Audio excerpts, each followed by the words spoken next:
Good morning, good evening everybody. இன்னைக்கு நேற்றைய class master trial பார்த்தோம். இன்னைக்கு காக்னிசன்ஸ், நான் காக்னிசன்ஸ், ரெண்டு காக்னிசன்ஸில் நான் காக்னிசன்ஸ், காக்னிசன்ஸ், அதில் இப்போ நான் காக்னிசன்ஸ் மட்டுமே பார்க்குறோம். இன்னைக்கு விளக்கமாக நான் காக்னிசன்ஸ்னா என்ன அப்படின்றது.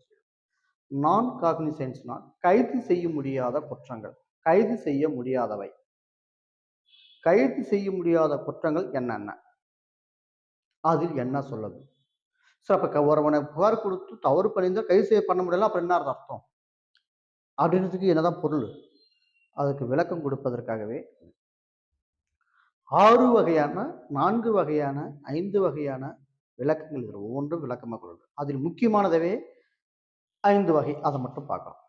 காக்னிசன்ஸ், நான் காக்னிசன்ஸ், இன்னைக்கு பார்ப்பதற்கு மட்டுமே நான் காக்னிசன்ஸ் அஃபென்ஸ், கைது செய்ய முடியாத குற்றங்கள்.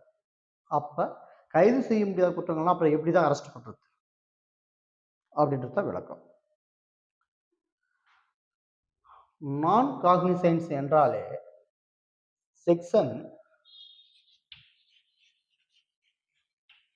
டெஃபினிஷன்ல என்ன சொல்றேன், சிஆர்பிசி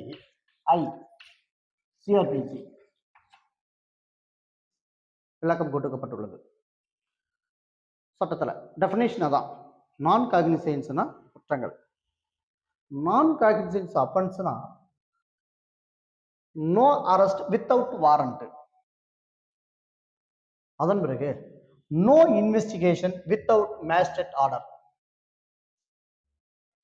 என்சிஆர், சிஎஸ்ஆர். இப்படின்னா என்ன? Is entered the police report records. Mixed cognizable plus non-cognizable offenses become to the cognizance cases. அப்போ ஒரு குற்றத்துல நான் காக்னிசபிள் அஃபென்ஸ் இருக்குது, காக்னிசன்ஸ் அஃபென்ஸ் இருக்குன்னா அப்ப யாரு தான் கைது பண்றது அந்த வார்த்தை? அப்ப அந்த நேரத்துல என்ன பண்ணணும்? போலீஸ். அப்ப violation of the section 155 subclass 2 CRPC, section 174 subclass 2 BNS Act, the conviction of the investigation, இந்த முறையை ஃபாலோ பண்ணி தான் காக்னிசன்ஸ் கையில் எடுக்க வேண்டும். ஓகேங்களா? அதை விளக்கமா பார்ப்பதற்கு தான் இது. First, without warrant. No arrest without வாரண்ட்னா என்ன? ஒருவரை நான் காக்னிசன்ஸ் அப்படின்னா அவரை கைது செய்ய முடியாத குற்றங்கள் ஒருவர் செய்திருந்தால் அவரை மேஜிஸ்ட்ரேட், குற்றவியல் நடுவர் மீது நீதிமன்ற உத்தரவு இல்லாமல் அவரை கைது செய்ய முடியாது. அதுதான் இது. அதற்கு காரணமே என்னன்றது தான் விளக்கம். அப்ப என்ன சொல்றாங்கட்டா, அதுக்கு டெஃபினேஷன் நான் காக்னிசபிள் அஃபென்ஸ் 155 சப்கிளாஸ் 1 ஒவ்வொன்றும் என்ன சொல்றது? Informations regarding to the non-cognizable offence to be entered in the session records and the information refer to the magistrate. Enter the police records. என்னென்ன குற்றங்கள் இருக்குன்னு சொல்லிட்டு அதை நீ போலீஸ் தான் அனுப்பிச்சு விட்டாகணும். போலீஸ் ஸ்டேஷன்ல இருந்து கோர்ட்டுக்கு தான் நீ ரெஃபர் பண்ணி விடணும். அது அவங்க பார்த்து காக்னிசன்ஸ் மேஜிஸ்ட்ரேட் எடுக்கலாம், கைது செய்யக்கூடிய வாய்ப்பு இருக்குது, இதை அவரை கைது பண்ணுங்கள். அடுத்தது நோ இன்வெஸ்டிகேஷன், இன்வெஸ்டிகேஷன் கூட பண்ணக்கூடாது. இதற்கு சும்மா ஒரு எக்ஸாம்பிள் ஒரு வார்த்தை கொடுக்கணும்டா, பைகேமி. கணவன் மனைவி சண்டை போட்டு தனியா பிரிஞ்சிருப்பாங்க. பிரிஞ்சுட்டு இருக்கும்போது வித்தவுட் லிவிங் டுகெதரா கூட வாழ்ந்திருப்பாங்க. அந்த பொண்ணு தனியா இருக்கும், ஹஸ்பண்ட் தனியா இருப்பாங்க. ஆனா சிவனாம்ச கேஸ் மட்டும் ஒரு கோர்ட்ல இருக்கும், டிவோர்ஸ் கேஸ் ஒரு கோர்ட்ல இருக்கும். அப்படி இருக்கும் பொழுது அவங்க ஒரு பொண்ணு மேரேஜ் பண்ணிட்டு அவன் தனியா இருப்பான். அதே மாதிரி இந்த பொண்ணு இன்னொருத்தவங்க கூட மேரேஜ் பண்ணிட்டு தனியா இருக்கும். அப்ப இவங்களுக்கு அந்த நாலேஜ் இருக்காது. எப்ப அந்த நாலேஜ், எப்ப மேரேஜ் பண்ணாங்க? ஒரு மனைவி சட்டபூர்வமாக விவாகரத்து பெறாத வரைக்கும் அந்த திருமணம் நீடிப்பதாக சட்டம் கூறுகிறது. அந்த விவாகரத்தை பெற்ற பிறகு நீ வேறு பெண்ணுடன் திருமணம் செய்து கொள்ளலாம். ஒரு மனைவி விவாகரத்து சட்டப்படி விவாகரத்து பெறவில்லை என்றால் மறுபடியும் அதே நிலையில் தனியாக பிரிந்திருக்கின்ற காரணத்தை காட்டி திருமணம் செய்தால் அது பைகேமி, இருதர திருமணம் என்று பொருள். அது ஐபிசி 494 வந்துடும், 496 494 வந்துடும் IBC அப்பத்திக்கு.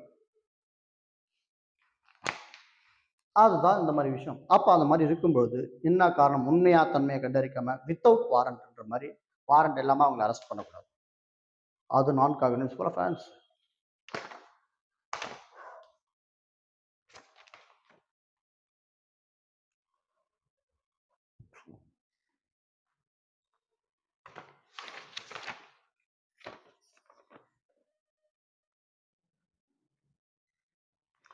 Non-cognizable offense, no arrest without warrant, no investigation without magistrate.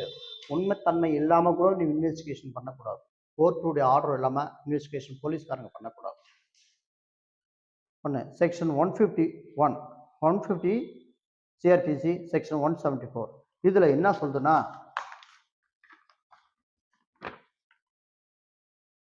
Section 155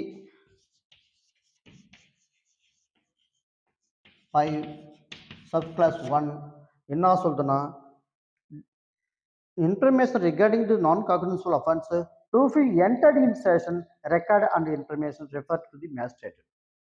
உங்களுடைய ரெக்கார்ட்ஸ் அங்கே இருக்குதுன்னா, நான் காக்னிசபிள் அஃபென்ஸாக இருக்குதுன்னா அதை நீங்கள் கோர்ட்டுக்கு தான் அனுப்பிச்சி விட்டாகும்.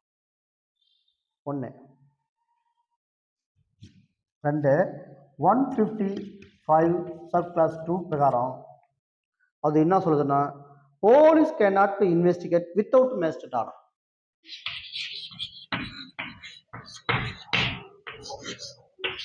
Subclass 2 section 2 subclass 2,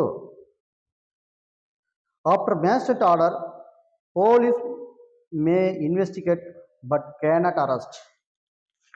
சரி, ஓகே பண்ணியாச்சு, போலீஸ்காரங்க போலீஸ் கிட்ட சொல்லியாச்சு, சரி நீ இன்வெஸ்டிகேஷன் பண்ணுப்பான்னு மட்டும்தான் அரெஸ்ட் பண்ணாதக்கூடாதுன்னு சொல்கிறாங்க. அப்போ போலீஸ் கோர்ட்டில் வந்து மேஜிஸ்ட்ரேட் ஆர்டர் இந்த செக்ஷன் பிரகாரம் ஆர்டர் போட்டாங்கன்னா, நீ இன்வெஸ்டிகேஷன் பண்ணிவிட்டு இந்த குற்றங்களால் நிரூபிக்கப்பட்டுள்ளது, கைது செய்யக்கூடிய சாத்தியக்கூறு இருக்கிற மாதிரி தெரியுது, எங்களுக்கு கைது பண்ணுறதுக்கு பர்மிஷன் கொடுங்க. அப்போ யார்கிட்ட போகணும், மேஜிஸ்ட்ரேட் மறுபடியும் ஆர்டர் வாங்கிட்டு வரணும். ஓகேங்களா, மறுபடியும் மேஜிஸ்ட்ரேட் போயிட்டு ஆர்டர் வாங்கி அதன் பிறகு தான் வாரண்ட்டை வாங்கி இந்த செக்ஷன் பிரகாரம் இன்னும் ரெண்டு சேர்த்து அவங்கள அரெஸ்ட் பண்ண முடியும்.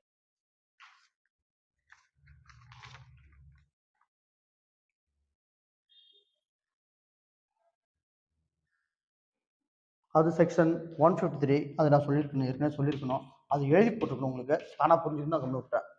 போலீஸ் கேஸில் ஒன்லி இன்வெஸ்டிகேஷன் மட்டும் பண்ணுறதுக்கு ஆர்டர் போட்டிருந்தாருன்னா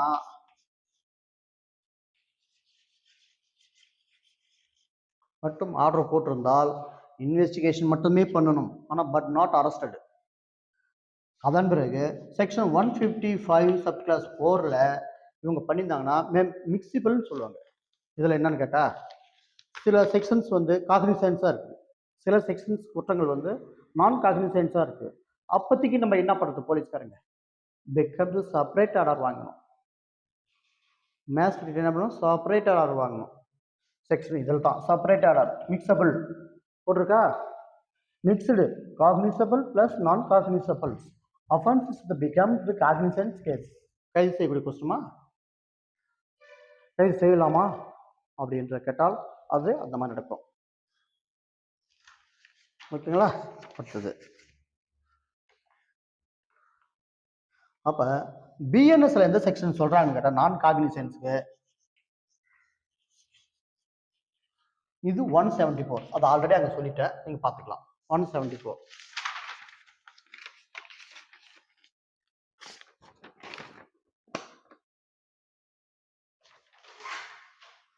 இது என்னன்னு கேட்டு தெரியுமா, போலீஸ்காரங்க போட்டு போலீஸ் ஸ்டேஷனில் போயிட்டு போலீஸ் ஸ்டேஷனில் ஒரு கம்ப்ளைண்ட் கொடுக்குறீங்க, உன் ஊர் என்ன, உன் பேர் என்ன அப்படின்னு சொல்லிட்டு ரெக்கார்டில் எழுதுறாங்க பார்த்தியா, அதுதான் அந்த ரெக்கார்டில் அது எழுதணும். நான் காக்னிசபிள் ரிப்போர்ட், நான் காக்னிசபிள் ரிப்போர்ட்னு சொல்லிட்டு டைரி நோட் பண்ணணும், அதில் என்ட்ரி பண்ணி வைக்கணும் அவங்க. அதனை தொடர்ந்து சிஎஸ்ஆர்னு சொல்கிறாங்க, இது ஷார்ட்டாக வந்து லா படித்து தெரிஞ்சுங்க இப்போ வந்துக்கிற ஸ்டூடெண்ட் மாணவர்கள்லாம் அது எப்படி நினச்சிருக்காங்க சிஎஸ்ஆர் காப்பி வாங்கிட்டீங்களா அப்படின்னாங்க. ஆனால் அதுக்கு என்ன எக்ஸ்பிளனேஷன் தான் தெரியுமா? Community service report. இதுவும் ரெண்டும் ஒன்று தான். புகார் கொடுக்கப்பட்டதுக்கான ரசீதி நகல்னு சொல்லுவாங்க. புரியுற மாதிரி சொன்னால் ஒரு ரசீதி, சரி புகார் கொடுத்தியா அது ரசீது கொடுக்குன்னு சொல்லி கேட்பாங்க பாரு, அதுதான் சிஎஸ்ஆர். இது ரெண்டுமே இஸ் என்டர்டு போலீஸ் ரெக்கார்ட்ஸ்ல இருக்கணும் அப்படின்னு சொல்லப்படுது. அதுதான் இது. ஓகே, மிக்ஸ்டு அஃபென்ஸ்க்கு நான் ஆல்ரெடி விளக்கம் கொடுத்துட்டேன். Entire case they treated the cognizable and police can investigate without obtaining the separate order இல்லாமல் பண்ண முடியும். கேன் பண்ண முடியும். அதான் செப்பரேட்டாக அதான் சொல்கிறேன். இது இருக்கு பார்த்தீங்களா, mixed cognizance plus non cognizance offences become the cognizance case இருந்துச்சுன்னா அவங்க அரெஸ்ட் பண்ண முடியும். பட் செப்பரேட்டாக ஆர்டர் இருக்கணும். அந்த செப்பரேட் ஆர்டர் இதுக்கெல்லாம் சிம்பிளாக தான் விளக்கம் கொடுத்துருக்குறேன்.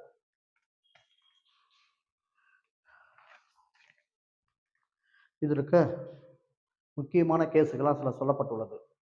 இந்த கேஸை கண்டிப்பாக நீங்கள் பார்த்தே ஆகணும். ஏன்னா அந்த காக்னிசன்ஸுக்கு நான் காக்னிசன்ஸுக்கு என்ன வித்தியாசன்றதை நீங்கள் கம்பல்சரி பார்த்தே ஆகணும்.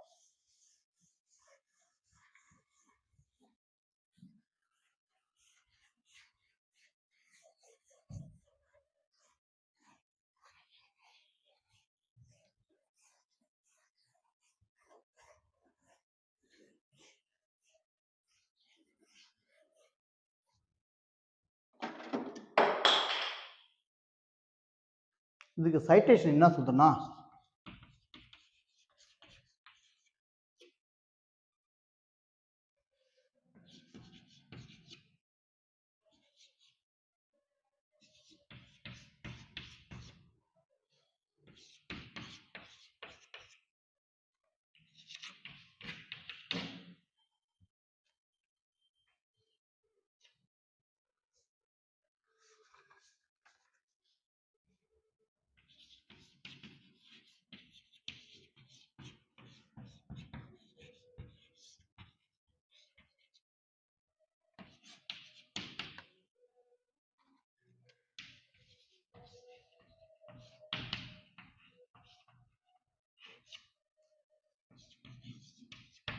இந்த கேஸ் மிக மிக மிக முக்கியம். எக்ஸாம்பிள் அடிக்கடி கேட்கக்கூடிய கேஷன் தரலாம். இந்த ஜட்ஜ்மெண்ட் வச்சு நம்ம எல்லாருமே படிச்சு இருக்கிறோம் எக்ஸாம்பிளுக்கு. ஒரு நான் காக்னிசன்ஸ் அஃபென்ஸ்னா அதுக்கு police cannot investigate the purely non cognizable offence without the magistrate order under section 152 155 sub clause 2 அப்படின்னு சுப்ரீம் கோர்ட் சைட்டேஷன் சொல்லுது. போலீஸ்க்கு வித்தவுட் ஆர்டர், அதாவது போலீஸ் கேனாட் இன்வெஸ்டிகேட், கோர்ட்டுடைய ஆர்டர் இல்லாமல் police cannot investigated a purely non cognizable offence without magistrate order under section sub clause under section 155 to CRPC. கோர்ட்டுடைய order இல்லாமல் எந்த காரணத்தை கொண்டும் ஒருவரை கைது செய்யக்கூடாது. அது பியூர்லி நான் காக்னிசபிள் அஃபென்ஸ் இருந்தால் பண்ணக்கூடாது. இன்வெஸ்டிகேஷனே பண்ணக்கூடாது. ஆர்டர் இல்லாமல் இன்வெஸ்டிகேஷனே பண்ணக்கூடாது அப்படின்னு சொல்கிறாங்க. அதே ஆதேஷ் குமார் குப்தா வெர்சஸ் சிபிஐ இந்த கேஸில் சில மாற்றங்கள் திருப்பி கொண்டு வந்துப்பட்டிருக்காங்க. அப்போ என்னன்னு கேட்டால், ஆதேஷ் குமார்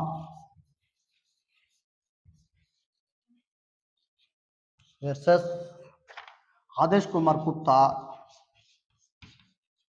வெர்சஸ்,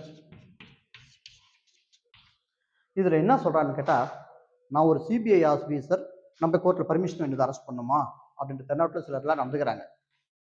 சிபிஐ இருந்தாலும் தாங்க சொல்லியிருக்கப்பட்டது. Delhi high court held that the compliances with section 155 CRPC mandatory even for the investigation agents such as the CBI. Investigation into the non-cognizable offense without magistrate authorization not permissible. CBI ஆஃபீஸரே இருந்தாலும் magistrate permission இல்லாமல் நான் cognisable அஃபென்ஸை நீ விசாரிக்கக்கூடாது. இந்த வழக்கு மிக மிக முக்கியம். இந்த வழக்கும் இதெல்லாம் லேண்ட்மார்க் ஜட்ஜ்மெண்ட். லேண்ட்மார்க் ஜட்ஜ்மெண்ட்ல இப்போ கேஸுக்காக தான் அந்த இதை நான் எழுதுறது. Prasanth KS versus state of Kerala. அடுத்த கேஸில் பிரசாந்த்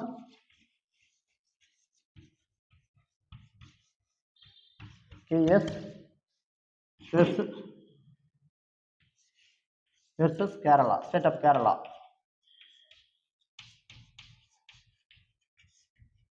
இந்த வழக்கில் என்ன சொல்லப்பட்டுள்ளதுன்னா, no police officer shall investigate non-cognizable case without magistrate order. தெளிவா அவங்களே சொல்லிட்டாங்க. ரிசல்ட்ல சொல்லப்பட்டதான் பாருங்க. நோ போலீஸ் ஆஃபீஸர், போலீஸ்காரங்க கோர்ட்டுடைய ஆர்டர் இல்லாம, மேஜிஸ்ட்ரேட் ஆர்டர் இல்லாம நான் காக்னிசபிள் நான் இன்வெஸ்டிகேஷன் பண்ணக்கூடாது.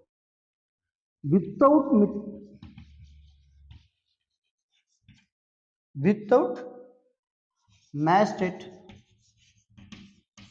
ஆர்டர்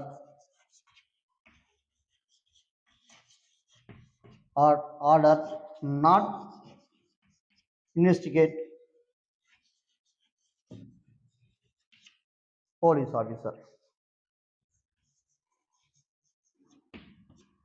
இதுதான் இந்த வழக்கு மிக முக்கியமாக அடிக்கடி வரக்கூடிய கேள்வி. கர்நாடகா ஹைகோர்ட்ல என்ன சொல்லியிருக்கேன்னா அதே தான் அவங்களும் சொல்லிக்கிறாங்க. கர்நாடகா ஹைகோர்ட்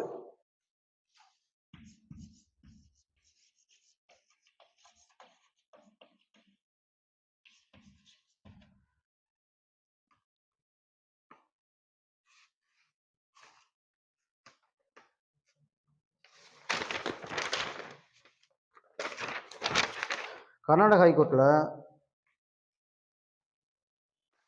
இந்த கர்நாடகா ஹைகோர்ட்னு சொல்லப்படுது. The court held that where the non-cognizable offense remained the charge sheet in cognizance based on the solely on a police report was in a pure non-cognizable offense, police normally register non-register. அவர் அதுதான் அவங்க சொல்கிறாங்க. அவங்க சொன்னாங்க அது record தான் பண்ணணுமே தவிர impermissible and statutory procedure for non-cognizable offense had they followed. ஒவ்வொரு நீதிமன்றமும் செக்ஷன் 155 நீங்க கண்டிப்பா ஃபாலோ பண்ணி ஆகணும் போலீஸ் ஆஃபீஸர் அப்படின்ட்டு தான் சொல்லப்படுது.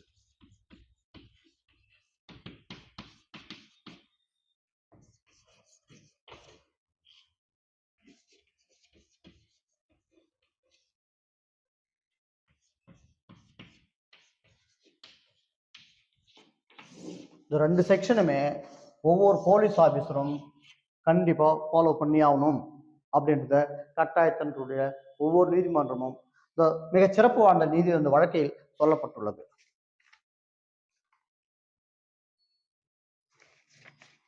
இப்ப கடைசியா சிம்பிளா ஒரு விஷயத்தை மட்டும் நம்ம பார்ப்போம். என்னன்னு கேட்டா பர்டிகுலர்ஸ் மட்டும் பார்ப்போம். ஒரு நீதிமன்றம்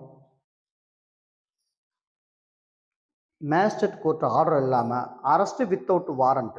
எப்ப அரெஸ்ட் வித்தவுட் வாரண்ட் என்னன்னு கேட்டா காக்னிசபிள் அஃபென்ஸ்ல மட்டுமே வித்தவுட் வாரண்ட் இல்லாம கைது செய்ய முடியும்.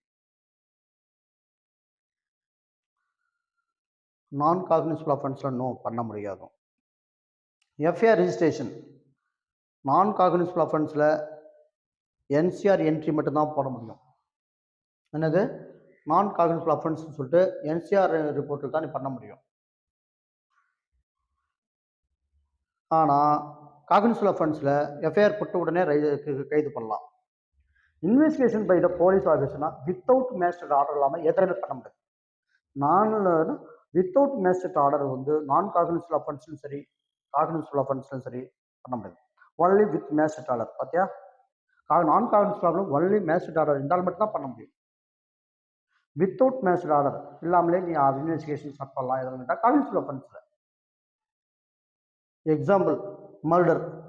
காக்னிசபிள் அஃபென்ஸில் என்ன சொல்கிறது, மர்டர், ரேப், ராப்பரி இந்த போன்ற வழக்குகளை இமிடியட்லி அந்த குற்றவாளி தப்பிக்க விடாமல் நான் காக்னிசபிள் அஃபென்ஸ் இது எல்லாமே உடனே கைது பண்ணிடலாம். நான் காக்னிசபிள் அஃபென்ஸில் defamation, public nuisance, simple assault, சின்ன சின்ன அடித்தடலாம் வச்சுன்னு வச்சுக்கா அவங்களாம் கைது பண்ண வேண்டிய அவசியம் இல்லை. அது காக்னிசபிளாக நான் காக்னிசபிளாக பார்த்துட்டு பெரிய குற்றமாக கிரீவியஸ் குற்றமாக நான் இன்ஜூரியான்னு பார்த்துட்டு அப்புறம் தான் பண்ணுவோம், அப்புறம் தான் கைது பண்ணும். அதன் முறை தான் இது நடக்கும்.